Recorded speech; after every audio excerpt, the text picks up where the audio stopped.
perkembangan Han di Eropa Barat terjadi pada saat konsep negara yang sebelumnya dikenal dengan istilah penjaga malam atau Night Walker State kemudian menjadi negara kesejahteraan atau welfare state. Perkembangan hukum administrasi Indonesia merupakan warisan yang diberikan oleh pemerintahan kolonial Belanda.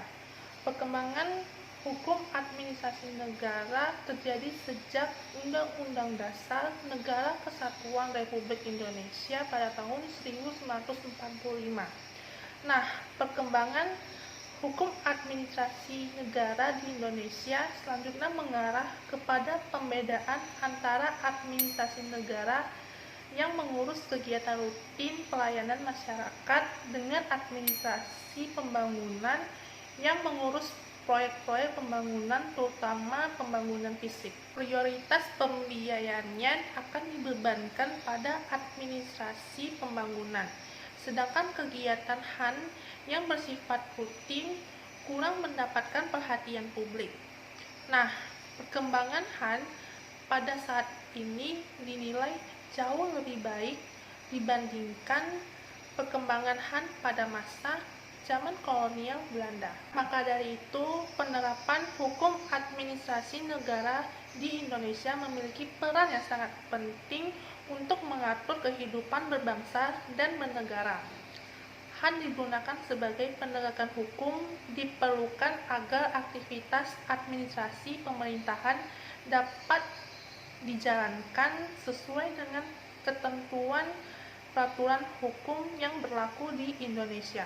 Menurut Profesor Prajudi, Han dalam arti luas meliputi hukum tata pemerintahan, hukum tata usaha negara, hukum administrasi pembangunan, dan hukum administrasi lingkungan. Dalam arti sempit, Han meliputi hukum tata pengurusan rumah tangga negara, baik dalam segi internal maupun dalam segi eksternal. Dalam spesifik, Han itu mengatur hubungan antara pemerintahan dengan warga negaranya. Misalnya seperti dalam pelaksanaan pelayanan publik yang baik. Jadi, pemerintah itu harus berupaya untuk memenuhi hak-hak warga negaranya agar dapat terpenuhi secara merata. Negara Republik Indonesia sebagai negara hukum yakni Rechtsstaat atau negara yang berdasarkan atas hukum tertera dalam penjelasan Undang-Undang Dasar 1945, bukan Majelis atau negara yang berdasarkan atas kekuasaan. Apa sih perbedaan antara Rechtsstaat dengan Rule of Law? Rechtsstaat dan Rule of Law bisa dilihat dari sistem hukumnya. Rechtsstaat bertumpu pada sistem hukum civil law, sedangkan Rule of Law bertumpu pada sistem common law. Kemudian, Rechtsstaat dianut oleh negara yang mempunyai sistem Eropa kontinental seperti Indonesia. Kemudian, Rule of Law dianut oleh negara Anglo-Saxon seperti Amerika Serikat. Nah, terus Rechtsstaat lahir dari perjuangan mental absolutisme sehingga sifatnya revolusioner.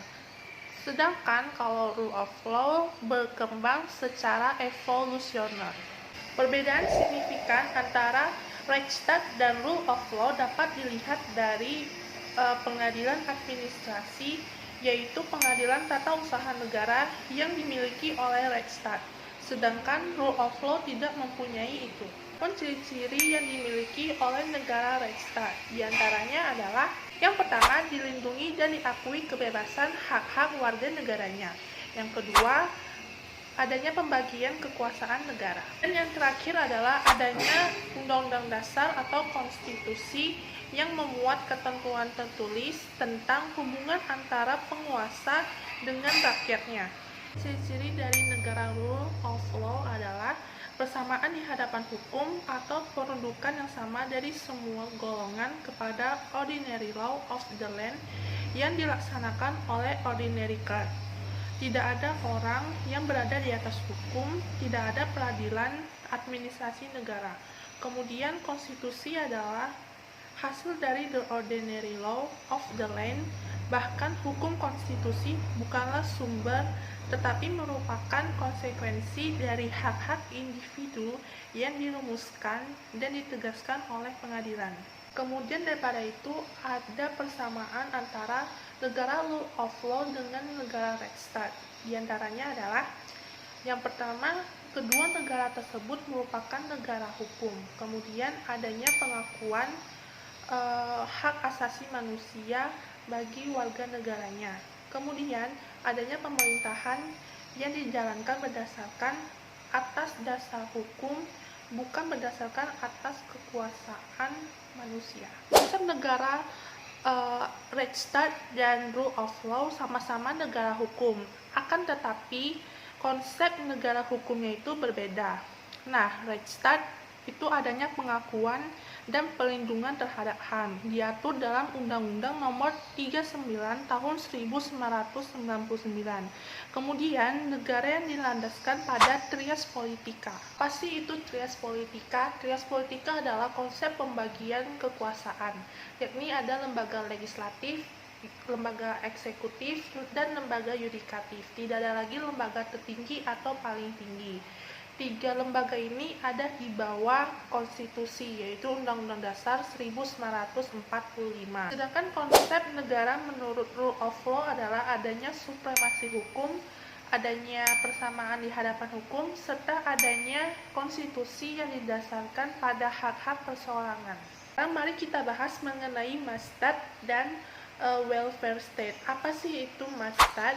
Mastat adalah negara yang berdasarkan pada kekuasaan. Ciri-ciri negara Mastat adalah adanya penguasa yang menjabat dalam kurun waktu yang lama, kemudian tidak ada perundukan atas hak asasi manusia. Kemudian penyelenggaraan negara cenderung terpusat atau sentralistik. Nah, yang dimaksud dengan sentralistik adalah segala sesuatu masih berpusat pada pemerintahan pusat, tidak lagi dibagi kekuasaannya kepada daerah. Sedangkan desentralistik adalah sebagian kekuasaan diberikan kepada daerah untuk mengaturnya, tetapi hanya sebagian saja.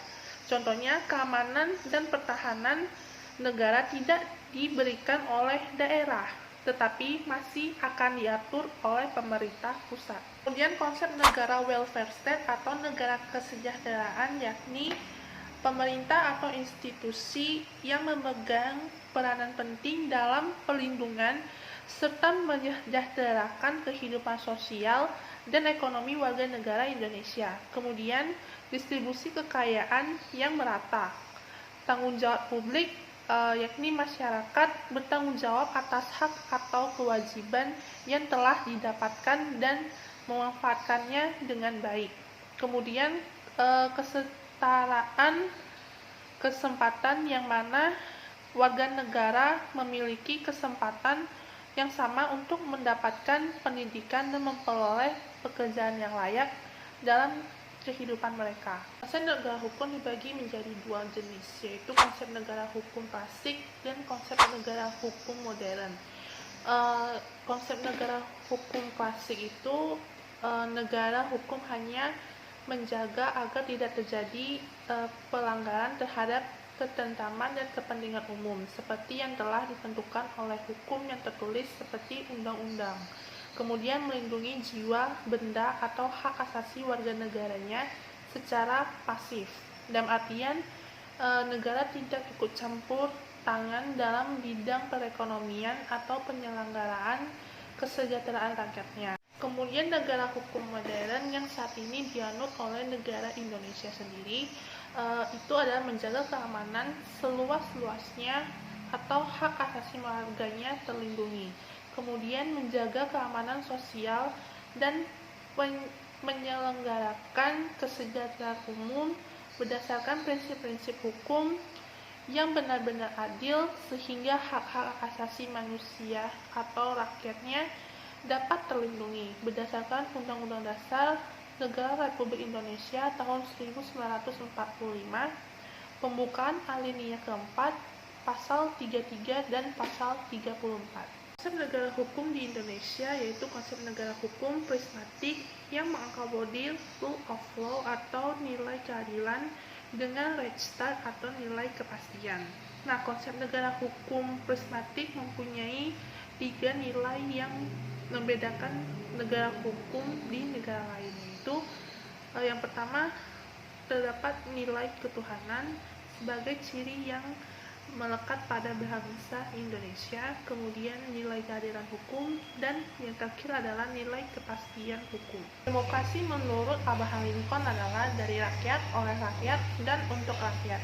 Jadi kita dapat mengambil kesimpulan bahwa demokrasi itu adalah pemerintahan yang dikendalikan oleh rakyat. Dan perkembangan demokrasi itu ada 2 jenis, yaitu perkembangan demokrasi secara langsung dan demokrasi secara tidak langsung. Nah, arti dari perkembangan demokrasi secara langsung ini biasanya digunakan oleh negara maju. Jadi rakyat itu dapat langsung menyampaikan aspirasinya. Sedangkan demokrasi tidak langsung biasanya menggunakan wakil seperti di negara kita ini, di negara Indonesia, dengan menggunakan metode DPRD atau DPR. Bentuk demokrasi dilihat dari sudut pandang cara penyelenggaraannya.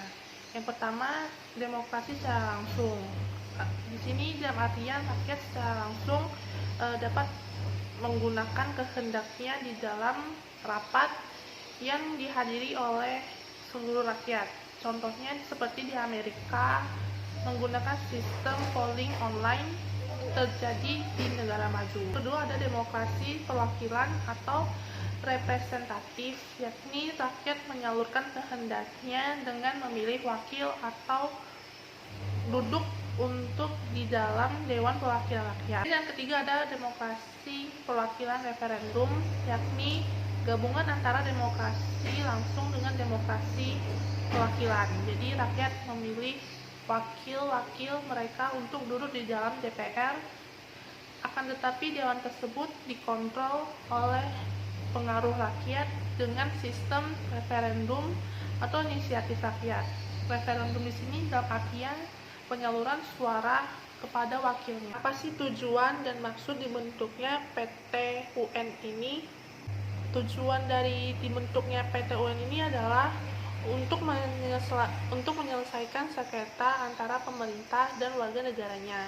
Kemudian maksud dari dibentuknya PT UN ini adalah untuk menciptakan pemerintahan yang bersih, kemudian mencegah pejabat dalam tugasnya tidak melampaui batas wewenang, kemudian mencegah pejabat agar tidak salah menerapkan undang-undang atau peraturan yang hendak dibuat. Dengan sumber hukum adalah segala sesuatu yang dapat menimbulkan hukum atau yang menjadi faktor yang memicu timbulnya hukum, atau yang biasa disebut dengan the source of the law.